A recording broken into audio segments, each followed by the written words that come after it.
All right, y'all, welcome to Blacks with Power, the show for blacks in America who want to discover ways to harness their power in order to protect the gains won by the struggles of our ancestors and advance the cause of freedom for themselves, their family, and for others. We believe, brothers and sisters, that for America to be great, for America to be that more perfect union that our Constitution calls for us to be, then we must have racial reconciliation in this country. And in order for there to be racial reconciliation, then it's an incumbent upon us, blacks in America, to be redeemed in the image of God in which we are created and empower ourselves to compel and encourage repentance for the system and ideology of white supremacy and privilege that has betrayed the ideal of liberty and justice for all. I'm Father Jabril Ballantine, and I will be your guide to harnessing your power and leveraging it in ways to affect changes that we need in order to make Black lives matter in this country. Thank you so much for listening. You can find us online at blackswithpower.com. Like us on Facebook, facebook.com/blackswithpower. You can listen to the show, subscribe to the show on YouTube,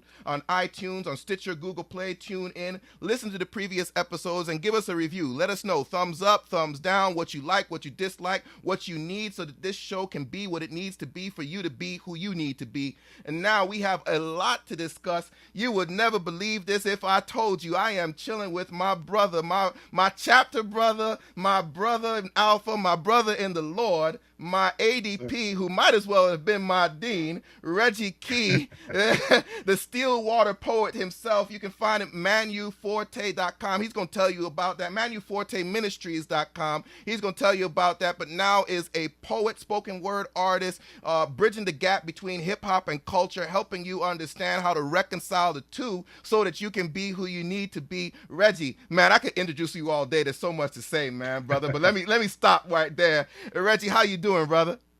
I'm good, man. I'm good, real good. Matter of fact, how you doing? Oh man, thanks be to God. I'm doing all right. Like we were saying before the show, man. You know, the good and the bad of everything, man. You know, I'm fully present here, but I'm also fully present in the Virgin Islands, where my parents, my grandparents are, aunts, uncles, and Irma, Category 5, barreling down, the largest storm in the history to hit land in the Atlantic, and so you know. I'm everywhere, man, but I'm doing well, thanks be to God. Yes, sir. Yes, sir. But it's so good to connect with you, man, and unpack this thing we call redemption. Because like we said in Blacks in Power, right? In order for us to be who the Lord has created us to be, we have to be redeemed in the image of God, but we also have to walk in that redemption. And Yes, and what you are doing is the quintessential example of walking in that redemption. And there's a beautiful story. I'm gonna link to it in the blog post, y'all. But there's a beautiful story about what Reggie is doing with his wife, with his children, and what they are doing through their ministry. But I want you to unpack that yourself. I mean, his son, Reggie, is a published author, but his son, at age nine, right? Nine is a published author as well. And so, Reggie, just talk to us a bit about the way you are empowering yourself and your family through the spoken word, and why that is so important. Yeah, so I mean, the tagline of our ministry, Manu Forte Ministries, is speaking life to unlock the power of God in you. And that's a play on words. Being that my last name is Key, we have these keys, these kingdom keys that enable us to unlock the things that God has for us. They can bind on earth what's bound in heaven. They can loose on earth what's loosed in heaven already. And so that is all related to the power to speak words, though. I mean, Jesus is the word of God. And even as we've been redeemed and restored in his likeness and righteousness, we have the power of words ourselves. The word says that death and life are in the power of the tongues, but in the power of the tongue, but those who love it will eat the fruit thereof. Right. So pretty much it's saying whatever you nourish yourself with, whether it's death or life, it comes out of your mouth. Right. I mean, God himself formed the word from the world with his words. And we know that our words have power, but oftentimes we just take it for granted. We're like a clumsy child with a sword. Right. You know what I mean? We're like a clumsy child with a sword, not realizing that how we're wielding this weapon is hurting and damaging ourselves and others, even our children. And we are to be equipped to understand how to do that. So in Manu Forte Ministries, what our main goal is to be able to show you how to wield this sword with your words, both written and spoken. Right. And so that has begun to play itself out with my children, because, one thing that I tell my son that no one told me. Every generation gets a little more truth, gets a little more knowledge and understanding who they are and what their identity is in Christ. This is where we come from. This is our angle. This is who we are as ministers. And so I began to tell my son at a young age, you know what though, you're a wordsmith like your father before you. Right. You have a love of words. And that began to manifest itself first and foremost by his love for reading. And even my parents to this day, my pen name is Reggie Legend. So you're gonna get a little bit of the man, the myth, and the legend right now, okay? Right. The myth is real. The myth is that when I was young, I taught myself how to read. That's what my parents keep telling me. They keep telling me that, I have a sister who's 8 years older than me, and she would read the comics, and I was like, hey, sister, can you read them to me? She's like, nah, not right now. And they continue to reiterate this story that I just went off somewhere. I was like, you know what, though, if my sister ain't gonna teach me, I'm gonna teach myself. And I can't verify that. I don't remember it, but I do take on this moniker of, hey, look, I have this strong suit in words. And how I know that it's a strong suit is because this is not even what my default what do I want to call it? My default talent is, so to speak. We have all different talents from God, but when I went to college, I loved math. Right. I loved math. I went to school to be a computer engineer, but my freshman year, this ability, this talent, this gift to write poetry was literally downloaded on the inside of me. And I remember being like, what is this? But I began to explore it. And, I'm going to condense the story. Maybe we'll get a chance to unpackage it a little later, but for the sake of time, fast forward to today, I know that I'm a wordsmith. I know that I have a talent and a knack and a desire to affect people positively with my words. Right. Right. In truth, when I was younger, as a defense mechanism, I kind of knew that I had a power of a wordsmith because I would tear you down in a second. Like, I got picked on as a kid. No, for real, man. Like, I was scrawny and little, and I got picked on a lot, and I didn't fight physically. I fought with my words. Right. And it got to the point where people would be like, yo, don't mess with Reggie, though. He will slice your life and keep you moving, right? But that was the power of the tongue being death, though. And so when I began to realize that this gift came from God, I began to cultivate it. I began to nourish it to the point where now I know that I'm a wordsmith, and I began to say, hey, look, my children are going to more than likely inherit whatever's in me. And so I began to just cultivate this in my son and tell him that he's a wordsmith and tell him this is how a wordsmith operates in the world. You can affect your environment by your words, positive or negative. You can affect yourself. You can speak over yourself and be able to encourage yourself. There's real power in that, right? And so my son took that. He took it and he said, look, what can you do as a wordsmith? You can be a poet. He wanted to be a comedian for a little while. Unbeknownst, I wanted to be a comedian when I was a kid too, but I didn't know why. Because of the wordplay. Right. We love wordplay. We go back and forth all day with that. And so he picked up reading as well. And eventually, like, what ended up happening over the summer, I went to, matter of fact, leading into the summer, I went to his school. I volunteered at his school a lot. And I went to a parent night, and there was a manuscript sitting on his desk. And his teacher was like, hey, your son's been passing around this manuscript, and his peers are really taken to this manuscript. So he shows it to me. And I'm looking at it, and brother, I looked at this, and I honestly laughed at what the story was doing. Like, it's a children's book, but it's funny. Okay. You know how sometimes we patronize our kids, like, right, right. Like, that was a good one, right? But it really wasn't, though. But with my son, it actually made me laugh, like, really. And so I said, you know what, though, we need to put some power and we need to put some effort behind this. And so I said, you know what? We're going to actually publish this. I'm getting ready to publish my second book. You're going to publish yours too, right along with me. You want to do that? Of course. He was like, yeah, that'd be exciting, because He saw how his friends were reacting to what he had written. And what he told me was, he was like, Dad, I was reading so much to the point where I got bored and I didn't know what else to do. So I just started writing. Right. Yeah. And the thing with my books, the thing that I always tell people, despite whatever the content is whatever it is. That's my personal mission. But what I tell people is, look, when you see that I've come out with a book, look at me, hear me, talk to me. I'm no different from you. I'm no more special than you. If I can come out with a book, you can come out with a book. Right. You have something on the inside of you that the world needs to hear. Everyone got a book in them. That's exactly what I say. Because everyone has a struggle. Everyone is going through or has made it through a struggle, and therefore you have to. That's what real ministry is. Real transparent ministry is saying, "Hey, look, this is where I struggled. This is where I had an issue. This is where I got delivered through that issue, though, and I know that somebody else has this issue too." Yeah, yeah, and that's the story of redemption, right? And the paying it forward, telling your story, sharing your story, so that those who hear your story can possibly avoid the pitfalls, learn the lessons from your story, rather than having to learn those lessons for themselves. Exactly. And I drew that out from what you were saying, and what I saw was intentionally shaping the next generation. A lot of times, we told this line as parents, and we say, you can be whatever you want to be, and that's true. And at the same time, there has to be some sort of intentionality into imparting things into your children so that they can draw out themselves. And that's what I saw that you were doing in telling your son, you're a wordsmith. There is life in this. There is something here. There is something to do here, and intentionally shaping and molding. I mean, we say that we are clay in the potter's hands. And if he is the father of us and we are the father of our children, then we should do like our father and shape and mold clay. But along those lines, the theologian in me, there's a long way. There's a long way from University of Delaware days, brothers and sisters, because nobody would have imagined that. I don't think, Reggie, you'd have ever imagined that I would have been a priest, a theologian of any kind of sort. But hey man, I didn't know what God had in store for you.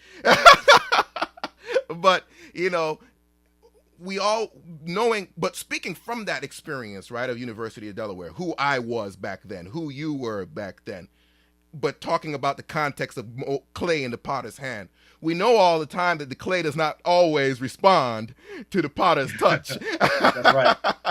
That's right. But we also know, coming full circle, that the clay can be restored, and that's what we talk about with redemption. Hey. And understanding things at a different level. And when we talk about, you brought up before, the power of words and the shaping of words. The words breathe life, and that words breathe death. I kind of want to explore that space for a moment, because I know within myself how words bred death. How leaving home in the Virgin Islands and coming to the University of Delaware, and all of a sudden I was super thug. I like literally nobody messed with me in Delaware. It's like me and my two friends from the Virgin Islands. Everybody knew, leave them VI people alone. They ain't right in the head. I think it was the first weekend of school, we had the head Q, God rest his soul. We had the head Q apologize to us. And then you couldn't tell us nothing. Oh, snap.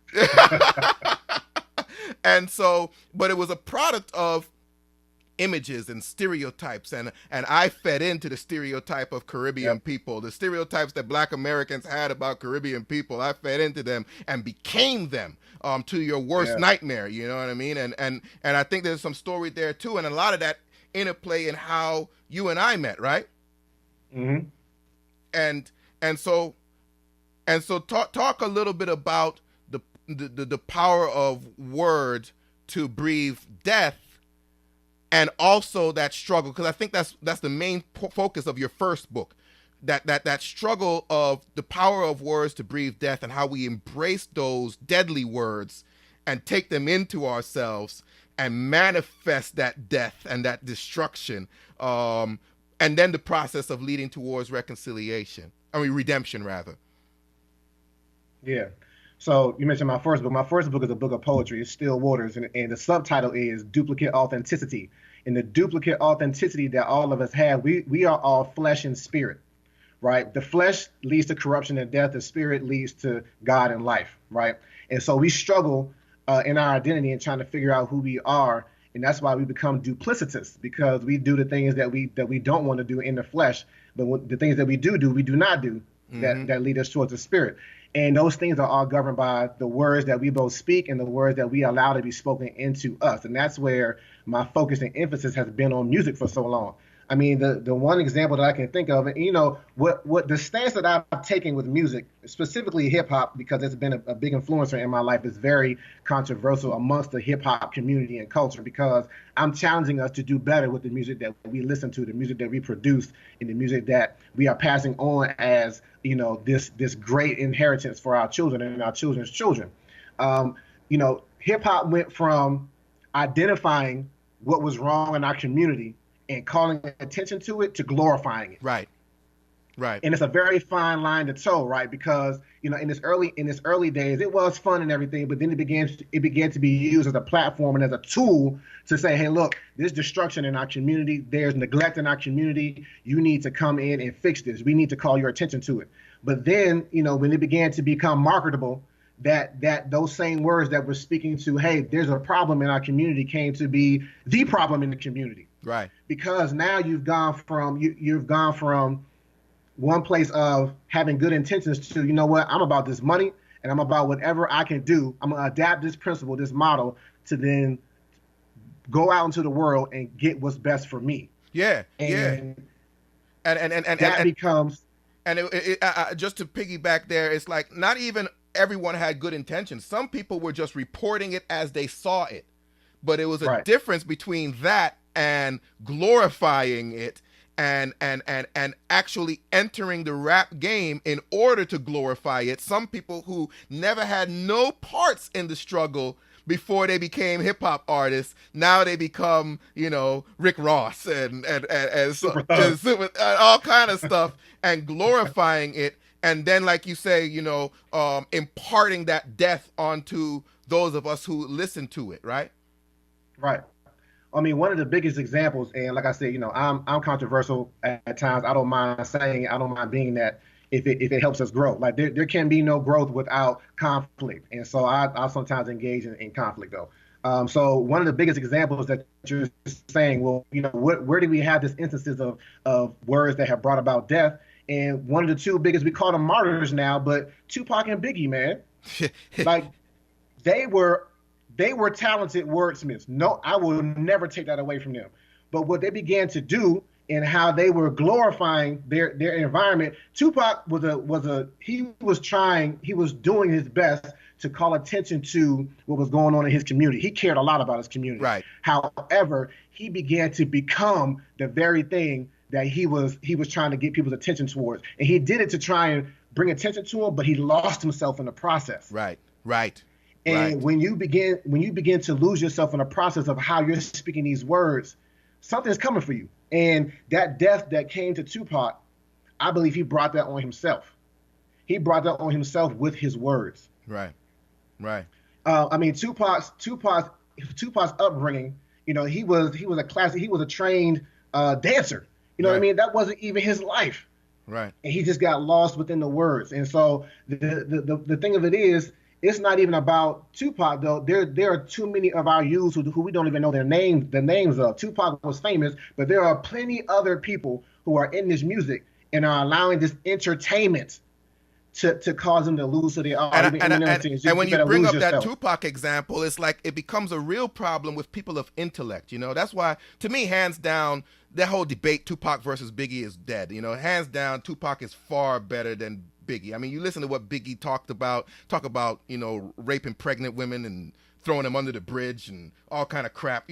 As bad as Tupac was, Tupac ain't never said no nonsense like that. But then, like you said, Tupac was an intellect. Tupac knew Shakespeare. Tupac knew all kinds of things. Tupac was a classically trained dancer. Tupac was so much more. And this isn't to dwell on Tupac, but it is to talk about the susceptibility of those of us with intellect, and especially as we talk about on college campuses, to get lost in those words. Because Tupac could understand, much like Nas. Nas ain't had that life neither, but Nas could understand. Right. Tupac could understand that life and could articulate it in a way that was so compelling. And the danger is for those of us that end up on college campuses, for those of us that have this intellect, the danger is that we embody that.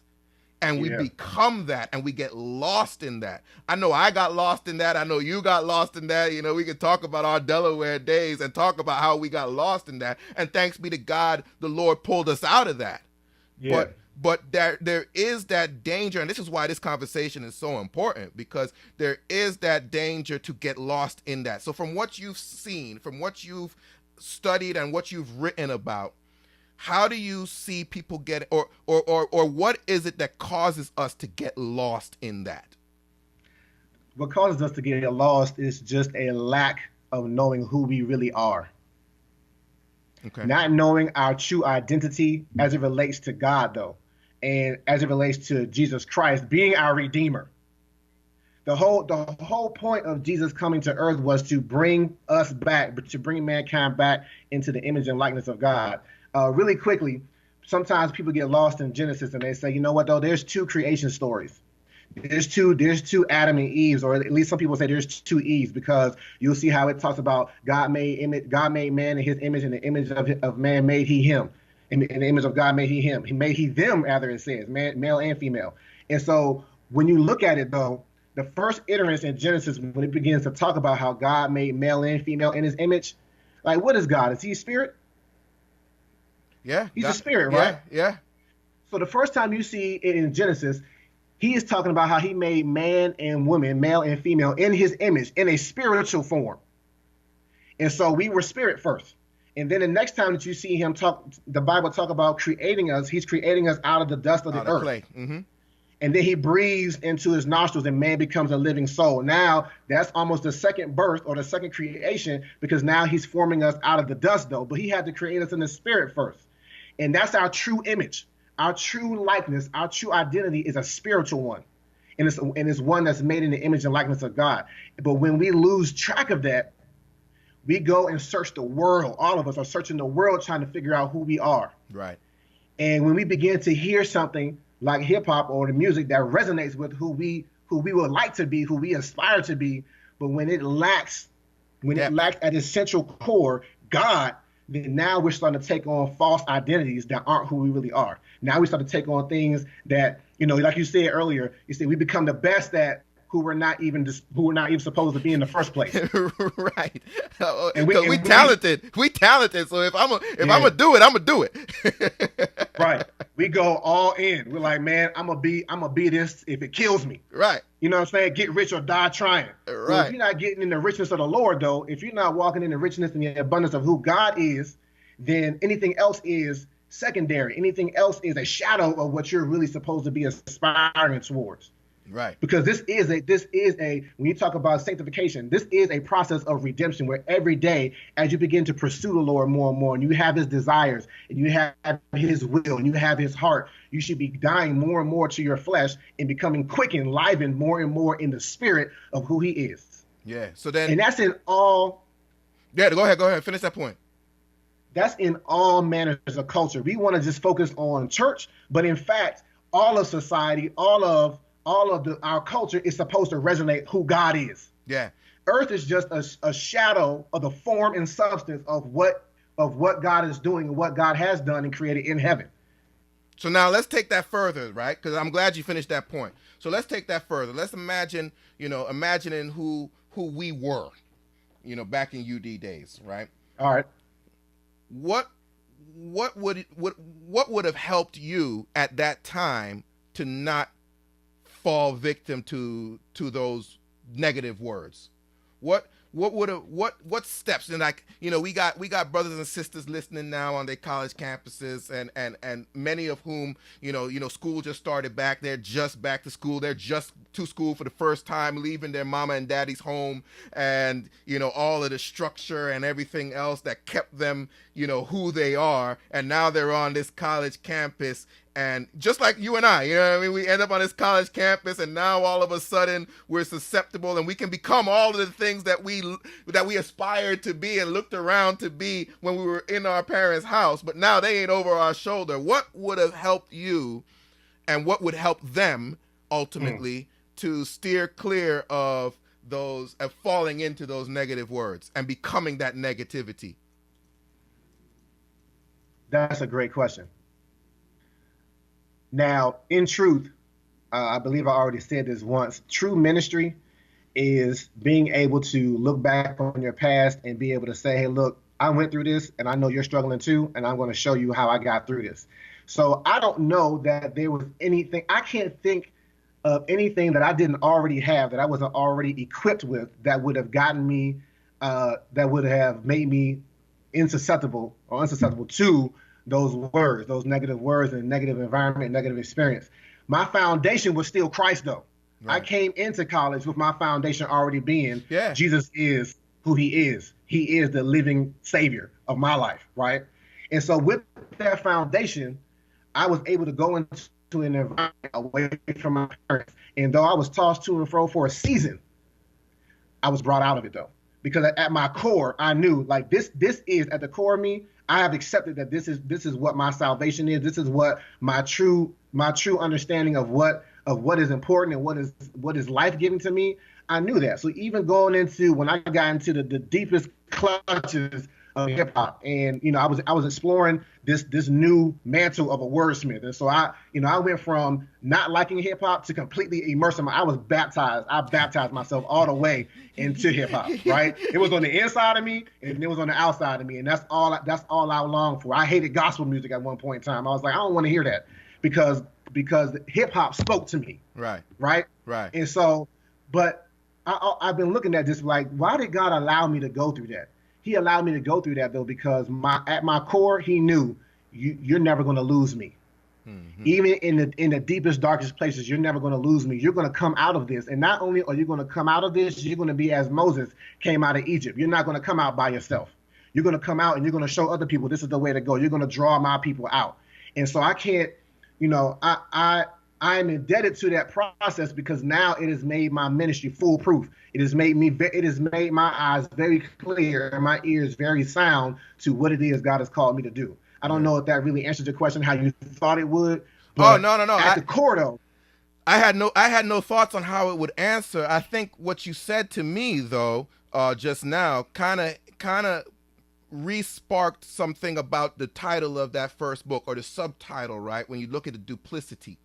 Duplicate authenticity, and if you all see the title, and I'll link you to that in the book as well, in the blog post as well, y'all. But you'll see he has duplicate and icity capitalized, kind of morph those together, duplicity. And the reason I draw that out now in the context of the answer that you just gave is it makes me think about this duplicate identity that we have and this acceptance of duplicity that we have. And so we accept this notion in Western Christian thought, we accept this notion of a spiritual world and a profane world. And so we bridge the divide between what is spiritual and what is profane. And so, we have this idea where, we can come to environments being fully baptized, being Christian, being believers, and there's space for us to be a worldly self. So I can have my worldly self over here and I can have my Sunday self over here. And never the two shall mix. But at the same time, one does not deny the other. So if I'm worldly and I could be, you see it in Scarface and all of these movies, I'm selling drugs and so on and so forth, but on the same time, somehow I can still be spiritual because those two worlds don't mix. And so what I see in the answer is this acceptance of duplicity, this acceptance that we have a spiritual world and a profane world. And I think understanding that, and I think this is the realization that we both came to as a result of being pulled out of that, is that there is no separation. We are spiritual beings all the time. We are spiritual beings in this world at all times. Just like Christ was fully human and fully divine at all times, we at all times are fully human and fully spiritual. And there is no separation. And so I wonder, again, but like you said, and unfortunately, I agree with that. I say unfortunately because it's a heartbreaking thing, right? Like you said, you just have to trust that the Lord is going to pull you out of it, because a lot of the brothers and sisters listening aren't going to feel that, aren't going to experience that until they experience it. They're not going to hear, that there is no division between spiritual and profane. There is no division between your spiritual life and your worldly life until they come to the realization that, oh man, there is no division between my spiritual life and my worldly life. And look, check this out. I remember, so I talked to a lot of youth in my area, in my community, right? And a couple years ago, I remember I was at a church and I was talking to some youth, and I said, "Hey, look, what do y'all like to listen to?" And, they were telling me, I can't remember what artist it was, but it was clearly, it was secular hip hop. And I said, "All right, well, let's listen to it right now."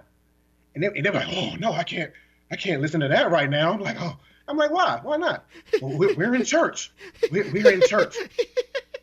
And I said, Hey, look, let me break you off on something though. Like the word calls us lively stones. We are the church. Right. The church is not a building that you go to, and we prefer it to be a building that we go to because it allows us to be one way in the building and be a completely different way outside of the building. But when Right. you come to realize that you are the building, Right. that you are you are the body of Christ, and you take the church wherever you go, Right. then now you have to know that I'm a light going into darkness. Right. Instead of becoming the darkness for a period of time and then going someplace where you have a light around you, but you still, like, well, all right, I'm safe here. You're supposed to be carrying the light in the church wherever you go. And this is what people vibe with. That right there is what the quote unquote unchurched vibe with. When Yes. they understand that, no, you don't have to be holier than normal when you come inside these walls.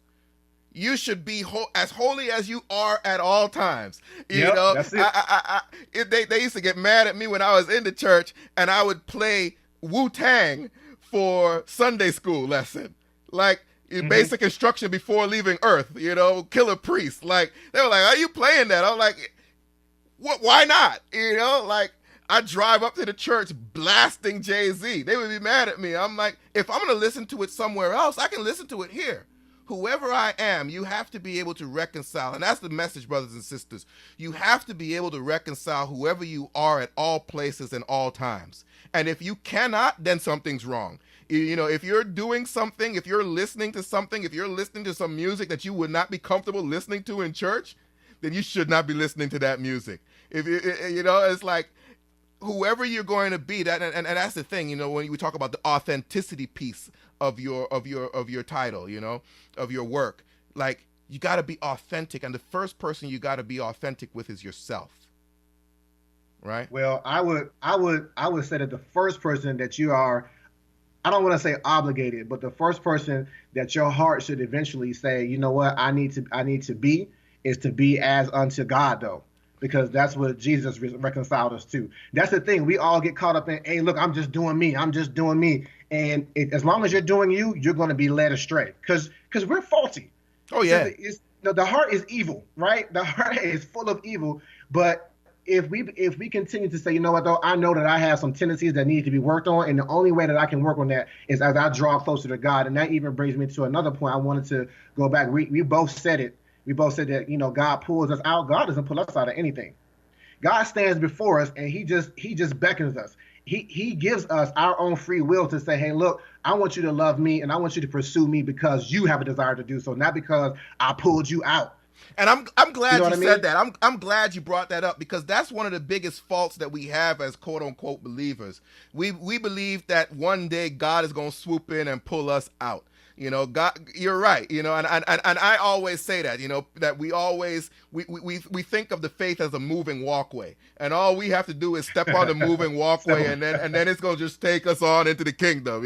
Like, we don't gotta walk no more. And so, yes, the Lord offers us redemption. Yes, by His blood on the cross we were redeemed, and we have to walk worthy of His call. It's choice. Yeah, and it's a choice, and it's a labor, and it's a work, and it's a ministry, and that we have to live into. And I think many of us, and thanks be to God, some of us realize when we're young enough, but many of us don't realize until we're old, and still more of us, many of us who go to church every Sunday, don't realize at all, unfortunately, that we have to live this life. And so, yes, we have to be authentic, and so forgive me when I said about being authentic with self, because I take for granted that means the up down, but that's not. Gotcha. You can't take for granted that with everybody, But Right, I was telling somebody earlier today, the goal in life, when we talk about doing you, brothers and sisters, the goal in life is to be naked and unashamed. Hey. The Adam and Eve, the fall, the culmination of the fall was that they were naked and ashamed. And so in the restoration that is offered us by Christ, the goal is to be naked and unashamed. And so I tell people, I don't judge you. If you snort coke and you are willing to tell me that if Jesus Christ walked in the door and you continue to snort coke and offer him a line of coke, who am I to judge? Who am I? If the Lord were to walk into the room and you say, Jesus, you want to hit that? And you have no shame in that, then don't worry. then do you. But I'm also willing to believe that no one in their right mind would say that if Jesus walked into the room, that they wouldn't just like throw the Coke over the window and start running, But so when we talk about being authentic, and again, I'm glad you caught that on us both saying that he pulls us out, because no, you're right. He'll throw the rope down into the pit, yep.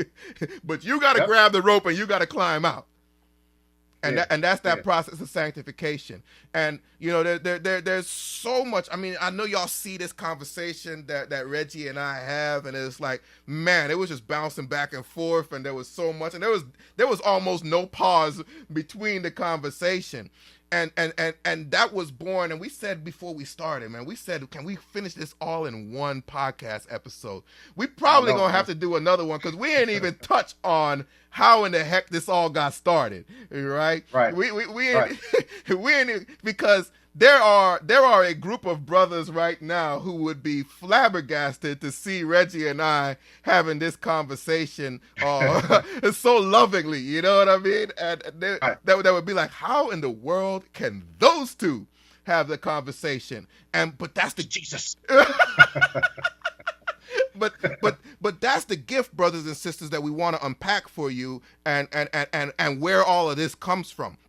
And so, yeah, we're going to have to do this again, brother. We're going to have to do another episode to let people know, because right now they hear us and they like, oh, man, these Jesus freaks, they talking about the Lord, and they ain't, but they don't know what the heck we done went through individually and together, and where we came from by the grace of God, but separately. It took years. It took years. I think it was 10 years later that we reconciled. Yep. So that's a story that so if you think that we just like some your average old Jesus freaks talking something about the good Lord that we don't really know about, I ask you to put that aside, right? And listen to what we said, even if you need to rewind it and listen again to what we said, and take it seriously. And what we'll do is we'll come back and we'll unpack the actual the darkness of the relationship that we had, so that you understand why it's so powerful. This issue of redemption and intentionally shaping the next generation, so that they don't do the same missteps that we've done, and so that they embrace the words of life, and so that those that are coming around you, whether they be your younger brother, your younger sister, whether they be ultimately your children, so that they embrace the words of life rather than the words of death.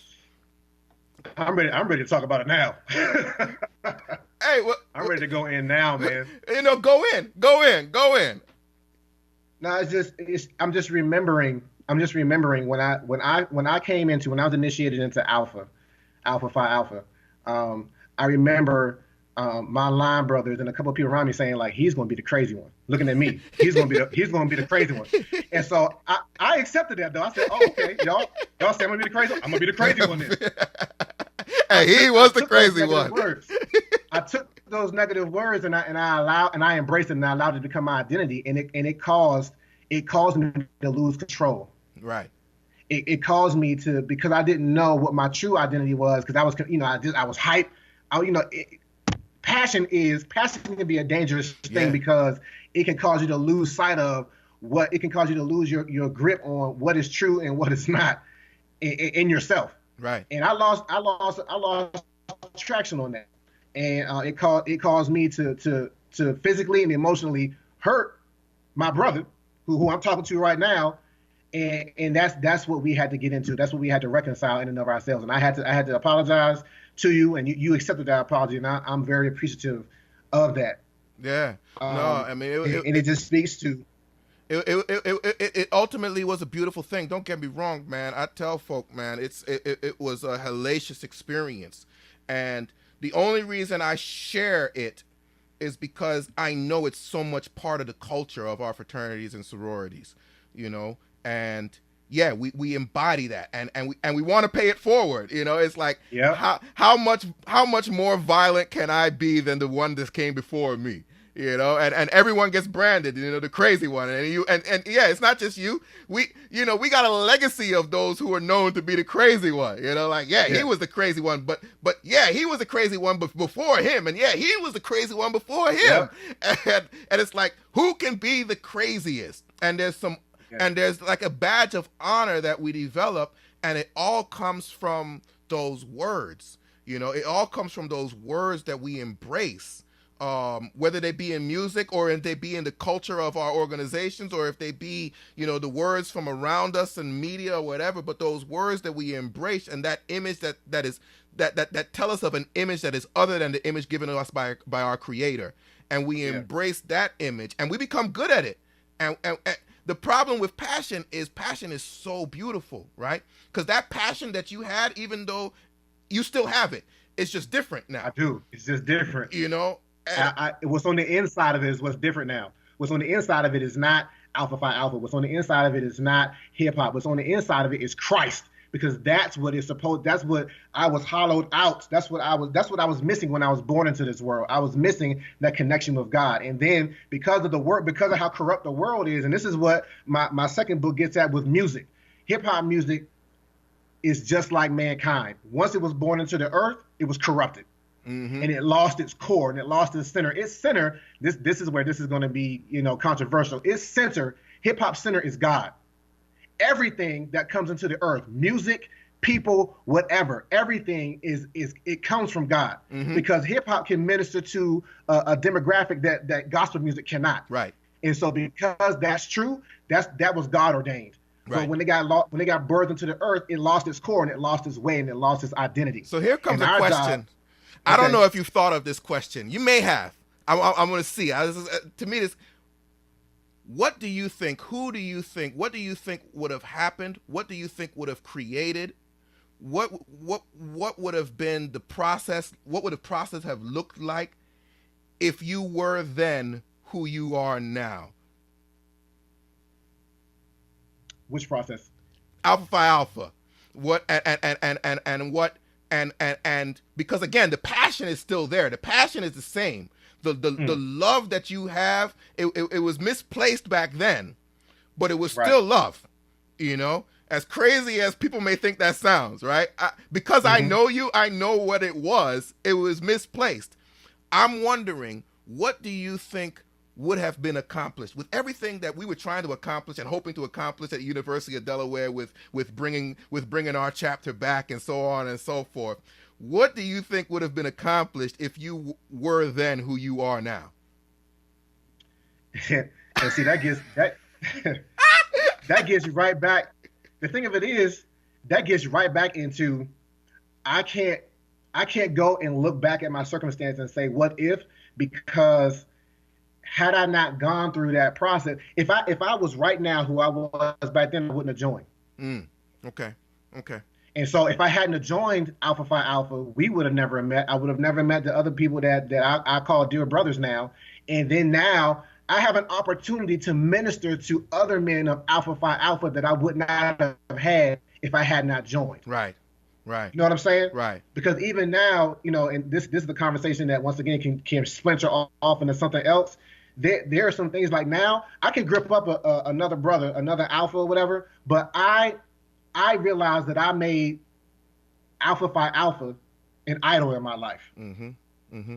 Just like I made hip hop an idol in my life. Mm-hmm. And so for me personally, I know that idolatry is as to God, that's you're cheating on God when you do that. That's what idolatry is really adultery to God. When you put something else more important, when you put something into your center, into your core and say, this is who I am. Right. And at your center, you don't have God there. That is idolatry. Yeah, but that's exactly why I asked the question, because, and you hit the nail on the head there with the idolatry piece, because, back then, and I can even say for both of us, for myself as well, it was an idol, but now I see it as a tool. Yes. Now I know it's nothing but a tool. And like you said, it's a way for me to communicate. It's a way for me to shape. It's a way for me to impart. It's a way for me. And one of the reasons why I stayed involved, there's no college campus around me now. So I don't, the UCF is like 45 minutes away. I ain't driving that far. But But when I used to live in Miami and met with the boys down there at the University of Miami, when I used to live in Baltimore and met with the boys in Morgan and so on and so forth, it was a tool for me because boys who were looking for the things that we were looking for back then are aspiring to it. And many of them could come across somebody like me, somebody like you, and change the dynamic of how they look at it and how they use it. And they are ready ears because, when you're in that space, you got to listen to your big brother. And if your big brother is sitting you down and telling you what we know now, rather than sitting you down and telling you some nonsense, I just always imagine what the landscape would be like for our people, what the landscape would be like on those campuses, what the landscape would be like in society if those of us who come through that crucible, and thanks be to God, come out on the other side aware of who we are in the image of God, can then, use that space to impart those lessons. Yeah. You know what it's like? It's like Paul. Paul was the Jew's Jew. You know what I mean? Like he was, and that's why his passion caused him to pursue other Christians and to kill them. Right. And he was seeking to completely destroy Christianity. But then when he had that connection, when he had that encounter with Jesus on Damascus Road, he got his core purged out and he allowed Jesus to come in, right? And so now, though, what he began to say is to a Jew, I am a Jew. To the Greek, I am Greek. He can become anything to be able to connect with somebody. And once you're connected with somebody, once you have a commonality, now you can impart a truth to them that they weren't receptive to before. Right. And so that's why I can't say what would happen if I never got into hip hop, what would happen if I never became an alpha, because then I would be missing out on a different arm of my ministry that it makes it more impactful now because I can relate to somebody in a way that I couldn't relate to them before. Yeah. And you see, it was that realization, right, that for me, because, I don't know what it was about me, man, that I despite the experience, I guess it was because of the experience that I had. I got folk don't know, I got kicked out of University of Delaware. They gave me the boot and ended up down at Bowie State. And, the brothers down there, the Eta Zeta chapter just embraced me. And loved me primarily because I had one of those brothers who was my high school football coach that everybody knew was crazy. They had a choice. They had no choice. But some of them, it was ironic that some of them. It was years later when I finally got everything squared away with Alpha and got my paperwork and whatnot, and I came back and was wearing Nalia on Bowie State campus. And some of them that were there during the time, they were like, I ain't know. It was just it was just their love, but that something happened with me that I always wanted to reconnect, and there was somewhere along the way where I realized that, all things happen for good for those who love the Lord. Yes, sir. And that the experience that I went through pledging at University of Delaware, and a lot of it led by you, turned out to be for the good of the Lord. Yeah. And how could I not give thanks for that? Right. How did you go back and say, man, I wouldn't do that if I had a second time? Like, nah. Right. Nah. And then how could I still be mad at you? You know what I mean? For ultimately serving the Lord's purpose. Even if you didn't know at that time that you were serving the Lord's purpose. And you did not know at the time that you were serving the Lord's purpose. Know. You were not trying to serve. Right. I wasn't thinking about the Lord. But the grand scheme of things, by the grace of God, I realized that piece of my existence and your part in that piece of my existence was serving the Lord. And so how could I be mad at you for ultimately serving the Lord's purpose? And so it was no question to me that I had to figure out how to get in touch with you. Like, yo, we need to talk. And we had to talk. And there had to be some apologies exchanged and so on and so forth. But I reached out already knowing I wanted to reconnect. Yeah. And so when we talk about redemption, brothers and sisters, we're talking about that journey of understanding that all things are connected, and that you have to be willing to make those connections. And then this brings us back full circle to where we started, and then pay that forward. And so there's this article I forget the paper that it's in, brother. What paper is it in again? The article about you and the Oh, the family. Chicago Tribune. Yeah, it is an article in the Chicago Tribune. I'm gonna post a link again. I'm gonna post a link in the blog post. But it's a beautiful article, man, talking about just the family, all of them embracing the word. And when I say embracing the word, I'm not just speaking about the word Jesus, the word the Bible. Right. I'm speaking about the word, which is of course God, we know, but the word in total, and how words have become such a powerful component of life. And we always say your words are powerful. We always talk about speaking truth to power, speaking truth to power. We always talk about the power of word. But how intentional are we with how we use words?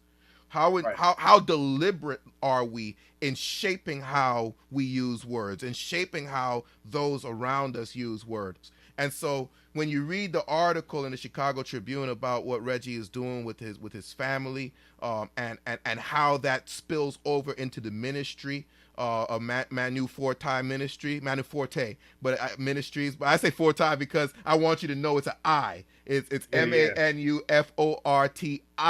Ministries.com. Yeah.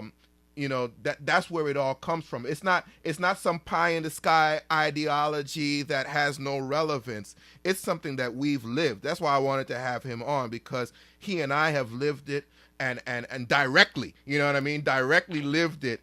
And he's taken that lived experience and passed it on to his wife, passed it on to his children, and thanks be to God, because don't all the time people embrace what you pass on to them. Thanks be to God, right. They've embraced it. And the only thing I want to know is when you're gonna teach a class on how to do this with your children, because my son got a story, and everybody's got a story, but. But how we deliberately shape words and use words to shape our identity is imperative if we are to be the people that the Lord has created us to be, if we are to be the people that we need to be in this world today. Brother, what parting words, if any, do you want to share? Parting words. I mean, you're a wordsmith, so I know you got words. I got words. Well, my wife and I just did a sermon on a Sunday together. That was a really unique experience. And the title is Speaking Truth in Love. And you can't have one without the other. The love is meant to be what insulates our truth. But if we take the truth out of, if you can imagine two concentric circles, and the inner circle is the truth and the outer circle is the love. If we remove the truth out of the love, then that love is now hollow. That love is now, it sounds like flattery. That love now seeks its own self. And it rings hollow in such a way that now we have no ability to really embrace the trueness of who Christ is to us specifically. And if we can't embrace that ourselves, then we can't speak it to someone else. Right. Yeah. So we must embrace the truth with love, the truth in love, and that's the only way that we can embrace ourselves. That's the only way we can embrace the Lord. That's the only way we can embrace one another. That's the only way that we can be who it is we are created to be. And that's the only way that any society can ever truly be great, is if it starts to mirror the kingdom. And so you and I, we have our ministry, our charge to keep, in terms of relaying that message of truth in love. But you and I, brothers and sisters out there, we all have that, embrace that truth, because we all are needed. And so, I definitely want to hear from you. How are you traveling that road to redemption? Yes, we know that the Lord has given us redemption, but we also know that we have to walk the road of redemption. We have to walk worthy of that call. So I would love to hear from you. How are you embracing the road to redemption? Or how are you struggling along the road to redemption? Now, That's that right. may be a difficult question to answer, especially to answer in a public forum. And that's one of the reasons why the Facebook group is private. If you go to blackswithpower.com/Facebook, there's a little brief application because I want to make sure that we committed to being brothers and sisters on this journey. But you need brothers and sisters on this journey because none of us can travel this road alone. And so then, in the safety of that space, I want to know, how do you struggle on the road to redemption? And if that safe space, and if that space isn't safe enough, you can message us on the Facebook page, Blacks with Power Facebook page, facebook.com/Blacks with Power. You can message me and that comes to me. I don't have help looking at those messages because I know I am a priest and I know I need to keep the sanctity of that space. And you can be rest assured that whatever you share with me remains behind the collar. And thanks be to God, I have a collar, which means that my attorney-client privilege, my client privilege is stronger than attorney-client privilege. And so you can share that because we got to know, because you got to embrace the road to redemption if we are indeed going to be the people that we have created to be. So I want to hear from you. Be sure to like the Facebook page, facebook.com/Blacks with Power. Visit Reggie's page, Manu Forte Ministries. That's MANUFORTI ministries.com, and subscribe to the show on iTunes, on YouTube, on Stitcher, Google Play, TuneIn. Listen to the previous episodes. There's a lot of stuff there. And leave a review. Give us a thumbs up. Give us a thumbs down. Let us know what you like, what you dislike, because really, brothers and sisters, I shaped this for you. A charge to keep we have, a God to glorify, a never-dying soul to save and fit it for the sky. We have come a long way, brothers and sisters. Yes, indeed. By the grace of God, we have accomplished a great deal. But we ain't there yet. So let us march on till victory is won. Live with power.